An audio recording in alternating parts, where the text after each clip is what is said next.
Another question to Kurt again. You're left-handed. Do you find it hard to get the right guitar for you? Usually, yeah.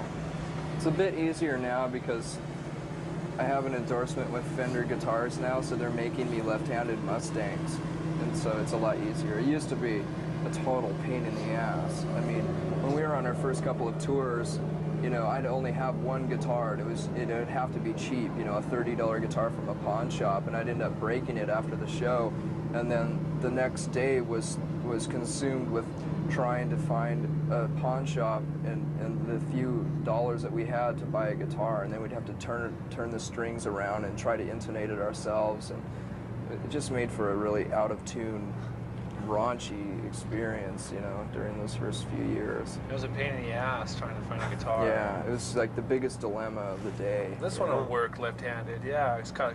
This part's notched a little bit, you know. It was a big hassle.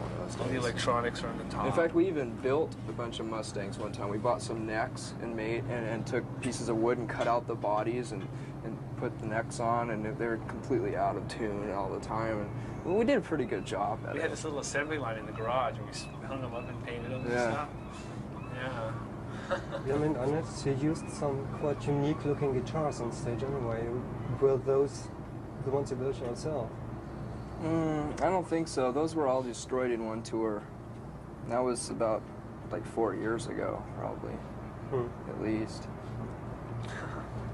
But the ones I use now are just, I use this same Jaguar a lot,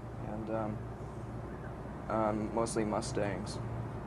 And I'm having Fender build me a special guitar that's like a mixture of a Mustang and a Jaguar, which might be kind of interesting. Did you give them the directions what you wanted? Yeah. Yeah, I took a picture of a Jaguar with a Polaroid and a picture of a Mustang, and then cut them down the middle and glued them together and said, "Build this."